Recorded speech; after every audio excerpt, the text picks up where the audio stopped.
एक सांसद हैं, यहाँ ऐसे ऐसे सांसद हैं ब्राह्मणों के नाम पे सभा बना के कोई मिनिस्ट्री ले ली, फिर केंद्र में चले गए, उन्होंने उस सभा को समाप्त कर दिया। और इस समय अगर आप जाएंगे बात करेंगे, कहते हैं कि हमारी टिकट कट जाएगी। अरे तुम्हें ब्राह्मण समाज के नाम पे ही तुम्हें तो वहां विधायकी और सांसदी मिली हुई है। आज नहीं, ये जो घटनाक्रम है आप देखेंगे पिछले 2 सप्ताह एवं हम अगर देखेंगे तो पिछले कुछ समय से काफी अरसे से ब्राह्मण विरोधी अभियान प्रदेश सरकार में चलाया जा रहा है। और जो गत 2 सप्ताह की घटना अगर देखेंगे तो जो माघ मेले में मौनी अमावस्या का जो स्नान हुआ, उसमें हमारे जो शंकराचार्य जी थे, जो ज्योतिष पीठ से ज्योतिष मठ के श्री अवि मुक्तेश्वरानंद जी महाराज, उनके बटुक शिष्यों के साथ जिस तरीके से जो चोटी पकड़ के, जो ब्राह्मण समाज का जो चोटी और शिखा एक सांस्कृतिक धार्मिक प्रतीक है, उसका मान मर्दन किया गया। आप देखेंगे कितनी ही गंदे तरीके से चोटी पकड़ के बटुक जो शीश हैं, बटुक महाराज हैं, उनको घसीट के पीटा गया। कुछ जो वीडियोस हैं आप देखेंगे, बूढ़े सन्यासी, उनको जूतों और चप्पलों से मारा गया, पैरों से मारा गया। आप अगर ये प्रशासन के लोग ही इस तरीके से जो अगर मैसेज देंगे तो समाज के जो दूसरे वर्ग है वो ब्राह्मण समाज पे कितना अत्याचार करेंगे, जब प्रशासन के लोग ही इस तरीके से अत्याचार कर रहे हैं। इसके अतिरिक्त जो दूसरा विषय था, उसमें जो यूजीसी का जो रेगुलेशन अभी आया है, जो 13 जनवरी का जो बजट है भारत सरकार का, उसमें सामान्य वर्ग के जो विद्यार्थी हैं, जो यूनिवर्सिटी में, उनको स्वघोषित अपराधी मान लिया गया है। उनके विरुद्ध समता समिति के माध्यम से शिकायत दर्ज कराई जाएगी।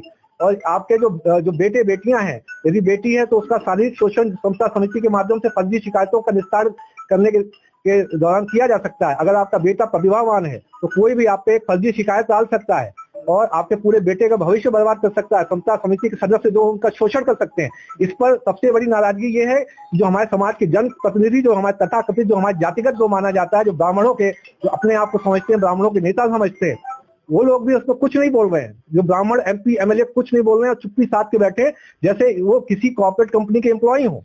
वो उनको लग रहा है कि किसी कॉर्पोरेट कंपनी के जो CEO होते हैं, जब तक उनको आदेश नहीं देंगे तब तक वो कुछ भी नहीं बोलेंगे। तो मैं तो अभी भी कहता हूं, आपको अगर थोड़ी सी रीढ़ है, शर्म है, थोड़ा जमीर बचा है, तो मैं ब्राह्मण MP MLO से बोलता हूं कि आप जो है रिजाइन दे दे तत्काल। सामान्य वर्ग इस समय जो है देश में अब जो भारतीय जनता पार्टी का जो करंट एस्टेब्लिशमेंट है उसके साथ नहीं है। सरकार अगर देखेंगे, आप जाएंगे तो इस समय अस्थिरता के माहौल में है। केंद्र एवं राज्य सरकार दोनों तरफ जो है सामान्य वर्ग केंद्र सरकार से अलग हो चुका है। अतः जो है सरकार अल्पमत में है। मैं चाहूंगा जो ब्राह्मण, कम से कम ब्राह्मणों में अगर थोड़ा ब्राह्मण MLA MP में जमीर बचा है तो तुरंत रिजाइन दे दे, त्याग पत्र दे दे और जनता के साथ खड़े हो जाएं। यदि आप अभी जनता के साथ खड़े नहीं होते हैं, समाज के साथ नहीं है, तो आगे आप सोच रहे हैं कि चुनाव में लड़ेंगे तो क्या जीत पाएंगे? समाज अब आपसे अलग हो चुका है, मानसिक रूप से अलग हो चुका है। पूरे देश में हर एक जिले में जहाँ सामान्य वर्ग प्रदर्शन कर रहा है और आपको इतनी भी रीढ़ नहीं, इतना शर्म नहीं आ रही है कि उनके साथ खड़े हो जाएं। उनकी शंकराचार्य जी वाली घटना है उसको कहने लगा है, ये कब आपको लगा कि जो इस तरह से गलत है? ये आप देखेंगे कि जिस तरीके से हुआ, आप एक पर्टिकुलर एक षड्यंत्र के तहत कहीं कोई उसको कालनेमी की संज्ञा दे रहा है, वो शंकराचार्य है, कोई उनको नोटिस दे रहा है कि वो शंकराचार्य है कि नहीं है। आप 1 वर्ष पहले उन्हीं शंकराचार्य के पैर छूते हैं और उनको राजभवन पता नहीं कहाँ इन्विटेशन भेजते हैं शंकराचार्य जी के नाम से। और आप फिर उनके जो अगर आए थे, अरे आपको बटुक ठीक है, कोई भी चीज मारपीट ऐसे थोड़ी ना की जाती है। और छोटी पकड़ के किसी अन्य धर्म के प्रतीक के साथ ऐसा कर सकते थे? कोई भी हमारे यहाँ का ब्राह्मण MP MLA इतनी उन्हें रीढ़ नहीं है, ये बोल नहीं सकते? शर्म नहीं आती उनको? ब्राह्मणों के नेता बनते हो। इस्तीफा आपने किसे भेजा है? मैंने इस्तीफा जो है, देखिए मैंने जिलाधिकारी महोदय को उनको email ID पे भेजा है।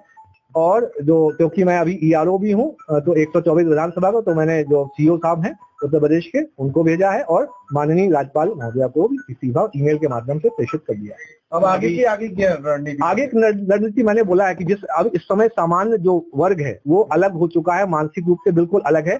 इसका आप अगर सोशल मीडिया में अध्ययन करेंगे और जितने प्रदर्शन देश भर में हो रहे हैं उससे आपको समझ में आएगा सरकार इस समय अल्पमत में आ चुकी है, केंद्र और राज्य में। और ये दोनों जो है इस समय जो है न तो आप देखेंगे जनतंत्र है न गणतंत्र है, इस समय से भ्रम की स्थिति बनी हुई है, भ्रमतंत्र है। ये जो बीजेपी का नाम है, ये पहले रही होगी कभी भारतीय जनता पार्टी, इस समय ये विदेशी जनता पार्टी बन चुकी है।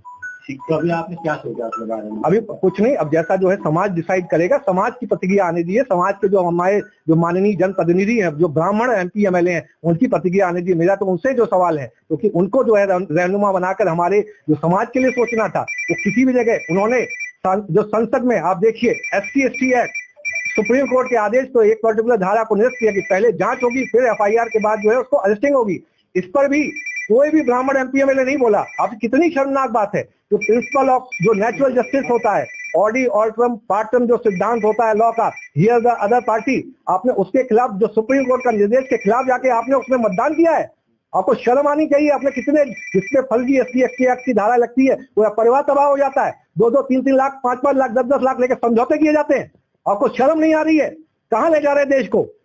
जो आपने आह्वान जनप्रतिनिधियों से किया है, क्या वही जो सीपीएस, आईएएस और आईपीएस उससे भी करेंगे? देखिए, मैं किसी दूसरे की बात नहीं कर रहा हूं, क्योंकि जनप्रतिनिधि जनता से चुना गया है, वो जनता का रहनुमा है। जो कार्यपालिका, जो हम लोग, जो एग्जीक्यूटिव है, वो जनता ने नहीं चुनी है। वो स्वयं एक परीक्षा पास करके आएंगे। मैं उनसे क्यों करूंगा? मुझे ये जो स्टेप है इसलिए उठाना पड़ा क्योंकि ये लोग बिल्कुल मुंह बंद करके चुप मूक दर्शक बन के बैठे हैं। ये मुझे लगता है कि पूरे समाज के बेटे बहू बेटियों का रेप करवाएंगे, उसके बाद भी कुछ नहीं बोलेंगे, क्योंकि ये सीओ जो आला कमान है, हाई कमान से जब तक उनको मुंह खोलने का जो आदेश नहीं आएगा तब तक कुछ नहीं बोलेंगे। मतलब इनको शर्म आनी चाहिए। ब्राह्मण है।